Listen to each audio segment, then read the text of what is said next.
May it please the court. Yes, sir. David Rosenberg on behalf of the appellant Green Tree. I'd like to reserve 5 minutes for rebuttal. 5 minutes, you got it. So there are two issues here, the endorsement and the bankruptcy. I'd like to start with the endorsement because I believe that's dispositive. I'd like to start with the Eyer's argument that this is an anomalous endorsement. It's actually an interesting argument because the argument's contradictory. If this is an anomalous endorsement, as she argues, then a power of attorney wouldn't cure it. If it's an anomalous endorsement, you're going to have to prove up the chain of title. You'd have to prove that the person's a non-holder in possession.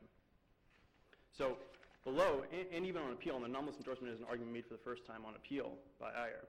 Even if this is an anomalous endorsement, then it doesn't make sense on one hand to say it is, and on the other hand to say that all they have to do is introduce the power of attorney. Well, let's go back to the basics. The basic is you have the burden to prove standing. You agree with that? Correct. If it's raised. And what we have based on the complaint and what was provided for based on the attachments and the alone, we're dealing with a different entity that has, it says here, limited power of attorney to Green Tree from whatever. So we're dealing with a different entity altogether, correct? Green Tree is not the original lender, yes, as a plaintiff. Correct. And I know the whole briefs and all of this about whether or not it was raised by the defense and so forth. But the bottom line is, in order to prove standing, you have to show that you have, that your client has the authority to proceed with this foreclosure action. So where in the transcript, where in your case in chief, was there evidence presented that at least this person who signed this has in fact the power of attorney to sign it on behalf of the original holder of the note? So I'm going to answer your question, if that's okay, by breaking that down to two. Yes, sir. So first, we're proceeding not under any authorization. Green Tree is proceeding as the holder. So as long as there's a blank endorsement, they're okay. They have standing. Ortiz's presumption is re-raised and they didn't even challenge. So as long as there is a valid blank endorsement, we're okay. I think everyone's agreement on that. So the question is then, turning to your point, is there evidence of authority? Now, what Eyer's arguing and what we strenuously disagree with is that we have to prove in a prima facie case where someone just says lack of standing, we have to prove that authority. And the reason we disagree with that is not because we have any problem with showing a power of attorney. If they had raised it, we would have presented one. But they never raised it. And we went to trial relying on the statutory presumption 673.30.3081, saying that if the defendant doesn't specifically plead lack of authority and says that in the statute, authority, if they don't specifically plead that, then it's admitted. And even if they plead it, which they didn't do here, there's a presumption that the endorsement is authorized. And there's a reason for this. I think Eyer's position is actually much more radical than it seems from reading the brief. Under Eyer's reasoning, an endorsement by a corporation, because a corporation is always acting through someone. It's acting through here an attorney, but otherwise it'd be acting through CEO, a vice president, officer, an employee. It's always acting through someone. So under Eyer's reasoning, any endorsement by a corporation through someone, as it must be, isn't good enough. You also have to prove that person's authority. That's what he's arguing. Now, that actually goes well beyond foreclosures, and it goes well beyond attorneys, because the same argument that he makes here, that we have to prove that this attorney is in fact an attorney, would apply equally if the CEO executed the endorsement. Because, okay, this is going to take to the extreme. What if you have, based on your argument, if you have a signature by Mickey Mouse? Is that sufficient? Mickey Mouse on behalf of? I mean, you can't, it's almost like it becomes ludicrous that anyone out of the blue, that suddenly it's no longer your burden, that it shifts to the other side. You still have to make a showing of standing, and this is where I have a problem with. Mm-hmm. Okay, so Mickey Mouse, fictional entity, but let's pretend Mickey Mouse is real. If Mickey Mouse says on behalf of someone else, how is that different from the CEO executing it on behalf of Green Tree? If the CEO of USAA executed the endorsement, they're not USAA, they're the CEO. They're an employee, an officer. They're authorized pursuant to their employment agreement. I understand there's a statutory presumption for officers, but still, they're not USAA. USAA has to act through someone else. It chose to act here through its attorney. Yeah, a corporation could be an attorney. My law firm is representing my client. They were hired as their attorney, and that's what we have here. We have Greentree as the attorney. That's okay. The law says that an attorney can execute an endorsement. This court held that back in Keene in 1975. They held it, and this is long-established law. And I'd like this court to understand what would happen if it were to accept Eyer's position. That means that a negotiable instrument executed when you have endorsement by a corporation isn't good enough. Everybody who buys and sells these negotiable instruments is going to have to walk around with a negotiable instrument in one hand, and 30-year mortgages here, so you're not talking about a stack of contracts. You could have an employment agreement for the CEO, for whoever it is who signed these endorsements, a stack of contracts that has to accompany the negotiable instrument. I mean, that would clog up business. In Florida, I mean, this would have a serious impact. And this is a big point, actually, of mine. I want this court to understand just how radical this position is. This could have been easily done by just testimony, by saying, there was an attorney-in-fact relationship. That's it. Somebody with knowledge would say, that's all something in the record, as opposed to what the record shows. It's one little sentence in a testimony. And I think that's what's lacking in this case. So look, 2020 hindsight, I agree. I wish I could have predicted exactly. I wish we could have predicted exactly what he was going to raise at trial for the first time. And I wish we could have come prepared with all those documents to rebut this affirmative defense raised at trial for the first time. But it goes back to the issue. You bear the burden of proving standing, and this seems to be a core determination. In fact, I think one of our colleagues, Judge Northcutt, wrote a fairly recent decision regarding the same Buckingham? issue.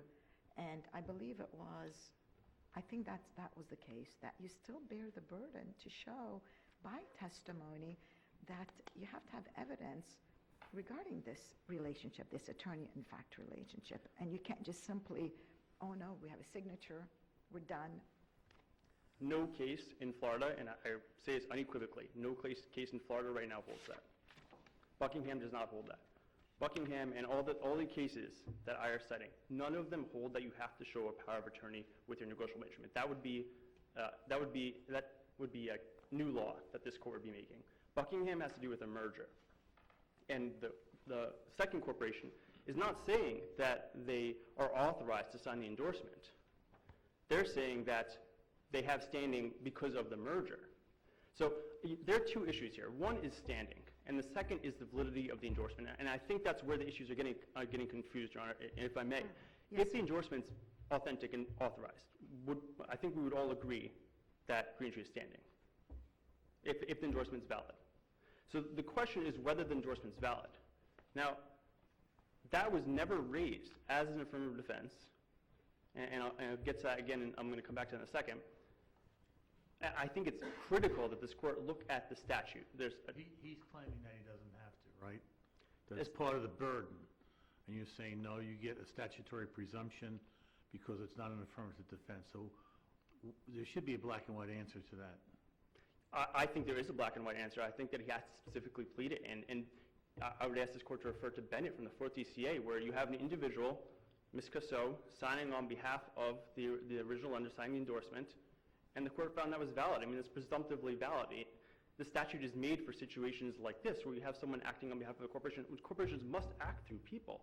Yeah, Greentree is the plaintiff, yes, but even if it wasn't, say this went through a couple other endorsements, would that change the analysis? I submit it wouldn't. I mean, USAA is acting through its attorney. It is irrelevant that its attorney also happens to be the plaintiff. It can act through whomever it wants to. And under the statute, it doesn't have to prove that authority. It is presumed to be authorized. The statute is very clear. There's no case in Florida saying that we have to prove in our prima facie case, where it's never raised as an affirmative defense, the authority of the person signing the endorsement to do so. I mean, that would upend Florida law and Florida business, quite frankly. Millions. If a denial to standing is in the pleadings, then the issue of standing is going to be on the plaintiff, correct? Correct, yeah, the burden. What we have here is Greentree endorsing the note to itself on behalf of USAA, ostensibly, but USAA's signature appears nowhere. It's acting, but USAA's signature could not appear there. USAA is a corporation. It has to act through someone. To another corporation that's filed a foreclosure. It happens to be so here, but there, I mean, and It seems odd to me. that's exactly what Eyer argued below. He argued the smell test. He said that, this doesn't smell right. And apparently, I can see this court leaning in that direction. So then I would say, and we make this argument as well, that's nothing more than fraud. Nothing more than what? Fraud. He's saying it smells fraudulent. He's saying it sounds fraudulent. Oh, It's no, not lack of no, no. standing. I don't think that's a, yeah, I agree with Judge Vaughn. I don't believe that when you read the transcript, what the judge indicated that it was fraud. It was almost like, okay, you have an entity, which is the original lender was USAA.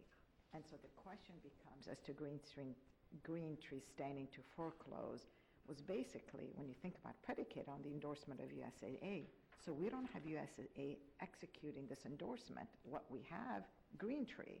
So where's the evidence that would show, and Greentree is purporting to say that, oh, we are the attorney of fact of USAA. That's the missing link. So no one is questioning about the authority of whoever to sign, but you have to still put that missing link in order to prove standing. That's the part of your argument that I'm struggling with. So, all right. So, I guess I'm thinking about what you're saying about that this is not authority and it's standing. But, again, I really think that these are two separate issues. If the endorsement is valid, if they are their attorney, we would all agree that they have standing if they are their attorney. If Greentree is USAA's attorney. And that's operative if. So where's the evidence in this case? And you bear the burden to show that, you do have that. So where's that evidence? And that's where the evidence is lacking. And in reading through the transcript, the judge below struggled with that as well. And he said, I have a problem with that. And that's where it could have been easily rectified by just one statement from one of your witnesses. Yes, and that's it. You proved it. Okay, so it's if. The reason we didn't have to produce evidence is because it's presumed to be authorized. Greentree is presumed to be, their signature is presumed to be on behalf of USAA, and that is in the statute. That's 673.3081. It says that it is presumed to be authentic and authorized, and that's the key here. Authorized. USAA is presumed to have authorized Greentree to execute the endorsement. We don't have to produce proof in a prima facie case because there's a statutory presumption, as Your Honor said. And that's the key here. Was there a default in this case? As to USAA, yes. As to Eyer, no. Okay. And again, I note in the brief, it's an interesting fact that USAA here, to the extent that this doesn't smell right, was a co-defendant.